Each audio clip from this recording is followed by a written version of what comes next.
How's everybody doing? I hope you guys had a nice Halloween on to Thanksgiving. We just had a big election. There's so much going on. But that's not really the point of it. Anyway, we are definitely going to dive in today about hormones and about menopause, perimenopause. It's just such a tricky area.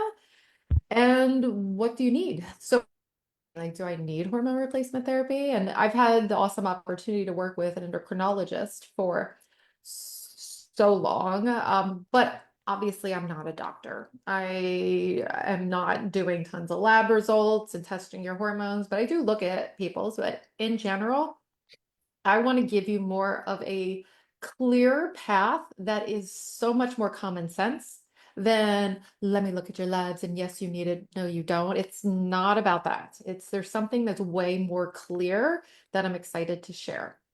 So just to, give maybe like a hand up or a heart if this is kind of a topic that you are curious about. So Stace, I just went away and I was at a girls' weekend for where it's just a bunch of girls that I used to waitress with like 20 years ago. Mhm. And this group of girls is now my age where it's like perimenopause is a topic of discussion. And it's like so many of them are like struggling, or maybe not, but definitely they're like starting to seek out other avenues and trying different supplements, trying hormone replacement therapy, one of them. So it's like, yes, there's just a lot of action going on about this topic. And then there's obviously when you're in menopause, it might be even more obvious the symptoms, and you're like, I really need it, or you think you need it. And there are tons of different doctors out there. So let's dive in about what this clear path is. Sure. Want to interrupt it with anything, Stace? You're very quiet over there. No, I mean, you haven't asked me any questions, so I don't know how I'm supposed to jump in. I'm like, you just told me a story, and I was like, okay. So I don't know what. I feel like we both can relate too, where Yeah, it's like, this is different. I had a period of time there where I was like all whacked out, and like I had them test like my FSH or my follicular stimulating hormone, and it was like super high, which means like you're trying to like release like an egg, like your follicles are trying to sit, but like it just keeps pumping out hormone in an effort to try and release one, but like nothing else is like working. So but that was a while ago, and I don't know, I made some adjustments and like I haven't had any issues in a long time. So that's been nice. But Yes. yeah, it It, definitely it's like little tiny things. Like I just started eating a lot more protein. mhm. And like everything like stabilized. So it's funny because it's like little things like that. You don't think it's gonna make a big difference, but it's like made like a huge difference for me. Where I'm like, oh, okay, just I needed to eat a lot more protein than I was eating. Not only protein, because women, as we are aging, yes, we might need some more protein. So that's what we do. We do calculate, but stress is another big one that like people don't think of little tweaks there can have such a big impact as well.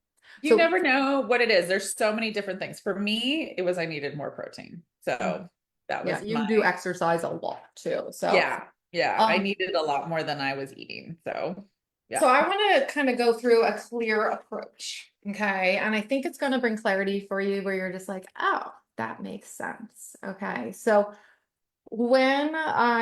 excuse me if told this story before, but I've worked with Dr. Schwartzbein. She's the endocrinologist for a long time, but I was working with her at the height of her career. She's the one who helped Suzanne Summers. So it's like a lot of women in menopause and a lot of, um, women in menopause who are really struggling too. So major hormone changes. Um, so with these women, it's like, of course, their hormones would be completely out of whack, their sex hormones. And so Dr. Schwartzbein, instead of just going and giving hormone replacement and all the needed things because your labs look like this, so I'm going to give that. Instead, she'd say, no, I'm going to have you work with Betsy for 3 months. And I really just want to see what happens at the end of 3 months. Do this as an experiment. And so when I say working with me, that is more of nutrition, of balancing your nutrition in a way that's not diet-like, and it's fueling your body in a way that is like optimizing this metabolism of ours. So like for Stacy, it might have been more protein, and everyone's a little different. So it's the nutrition, but it's also the exercise. So like a lot of these women, she was like, yeah, you have to stop the exercise or cut it down significantly because I can tell your cortisol is off the charts. It's throwing off all the other hormones. And I can't give you hormone replacement when there's all these other factors that are involved. So we would do the exercise, and stress management would be a really big piece of it as well. She would give supplements, and we would come up with this master plan for 3 months, and I would be connecting with the clients then. And so it was like a really cool, fun experiment that people were committed to. They did it right. And oh my gosh, the results were so different at the end. So you have your beginning blood work with all your lab results and your hormones, and then your end one, they were not the same. They never were the same. It always shifted. And in a nice way where it's like they needed either less hormone replacement or did not need it at all.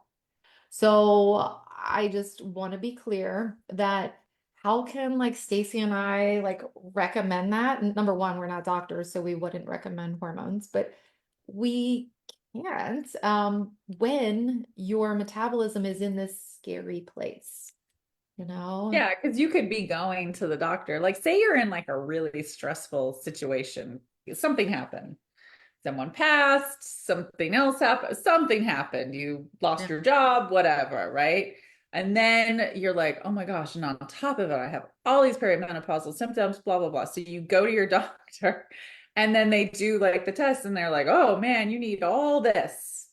And then they give you all of these hormones and whatnot. And then after a while, it's like too much because like you come off of your stressful situation and then it's like, Yeah. oh, now I'm like, I can't get it dialed in. So it's Yeah. like, oh, now we Over got to adjust medicating with this, we got to hormones. adjust that. Scary. Mm-hmm. Yeah. And so it's better to come in with a healthy baseline and be like, okay, I have done everything that I naturally can to balance my hormones. And then at least now you know that's your baseline, right? Right. So for some Yeah. people, yeah, maybe you don't have any more estrogen, but you don't know for sure until you like get to that healthy baseline, right? Even if So you don't have much, like some women feel okay with that. Like some women yeah. are like there are many women that do not do any hormone replacement and have a very nice transition into that next stage of life.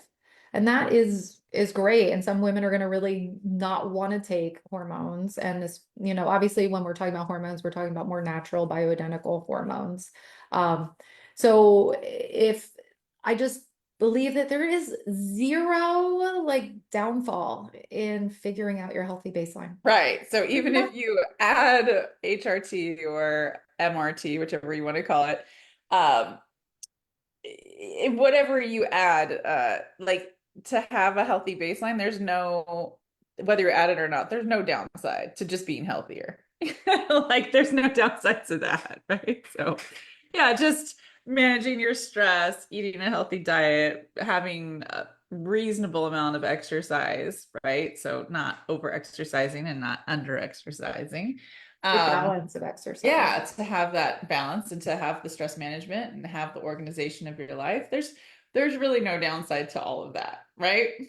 No, no. And so it's like, we said that some people might be still open to hormone replacement or not. It's going to be really clear.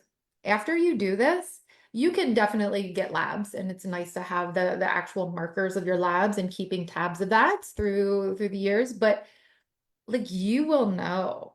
You will say, "Oh my gosh, my energy's great. Like my brain fog is so much less. Like my moods. Oh my gosh, my husband told me that like I'm so much less moody and I'm more calm and it's like all of a sudden you are feeling so much better in your body that it is so crystal clear that you found your healthy baseline and that you probably don't need anything after that. Which is Exciting. pretty dang cool. So I just think it's a whole different way of looking at it versus like let me go to the specialty doctor, let me see if I need it, do it.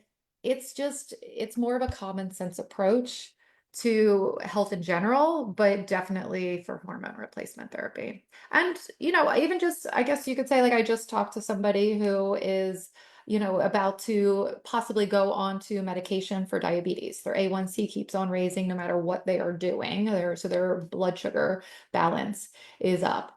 And so, like, the doc's like, okay, I'm going to start testing you every 3 months. Let's do, if you want to like do this right, like let's do 3 months of an experiment and retest it and see what it says with your A1C. Let's retest your cholesterol and see, like, do you really need to go on a statin drug? Like there's zero downside to finding this healthy baseline and to know that you are in charge of your health. You don't have to listen to doctors of saying, I have to go on this medication. You can always suggest a 3 month reset and say, can we retest in 3 months? It's like one of the most Let's powerful things you can do. let's also go with the converse situation where your doctor won't even talk to you about HRT Sure. because they keep dismissing you. Do you know what I mean? Like to say Mhm. like, "Oh yeah, my doctor's just pushing on me." I mean, I can't even get tested. Do you know what I mean? Like, Yeah. I don't like well, it doesn't help that like I'm literally like left my doctor and have not found a new one because like everyone I call that people recommend is like, oh no, we don't take new patients. So it's a travesty. Anyways, the point being, I can't even get tested, right? Because my old doctor was like, and my OBGYN or whatever, same thing. Yeah. Can I get Yeah. tested? You're fine. You know what I mean? So it's like I have to either Okay. go find an endocrinologist or I have to go find a new doctor or something. So if you're in that situation, it's like helpful. I mean, I'm just so thankful that I'm in a situation where it's like I know all the different things that I can do to affect my hormones, my stress and and I just look at my symptoms. I don't look at, obviously, I'm not getting tested, but I'm looking at my symptoms and it's like, okay, I've regulated my cycle. Everything's, my mood's much more stable. I'm not gaining weight like I was. I'm not losing hair like I was. Like Mhm. there's all these different things that I'm like, okay, my symptoms are going away. So I must be on the right track. So that's good. But yeah, I still need to find a doctor so that I can Yeah, just you obviously do. baseline. And I think it's just a good reminder, like everyone like find like it should definitely be an important task that you find the right doctor for you that you vibe with and that are open-minded to talking about these things. They might not always be the most knowledgeable, but they're open to it. And Yeah. Instead and of yeah, just be proactive. dismissive, like, oh, we're Mhm. busy. You're Yeah. you're fine. You know what I mean? Because I am healthier than a lot of people my age. And so they're just sort of like, you're fine. You know what I mean? It was like, but I'm not at the same place that I was like, say, 8 years ago. You know what I mean? Where I'm like, something's off. Yeah. But they're like, you're fine. We know And what I'm about. like, I don't know that I am. Well, Anyway, I'm glad for you and for anyone who we like work with, it's just so exciting to be proactive, to have the knowledge and the understanding of how the metabolism works and how what you can do on a daily basis to really get you to a place with stabilized blood sugar and hormones and less inflammation in the body. So you can naturally be in this place where you are connected and you know what's going on. So you can advise your doctor and be more of a team than just the opposite. Yes. Okay, I think that's awesome. Thank you guys. Let us know if you have any questions after this chat. Happy to talk about it. Okay, take yeah, care, everyone. awesome. Bye, guys. Thanks. Bye.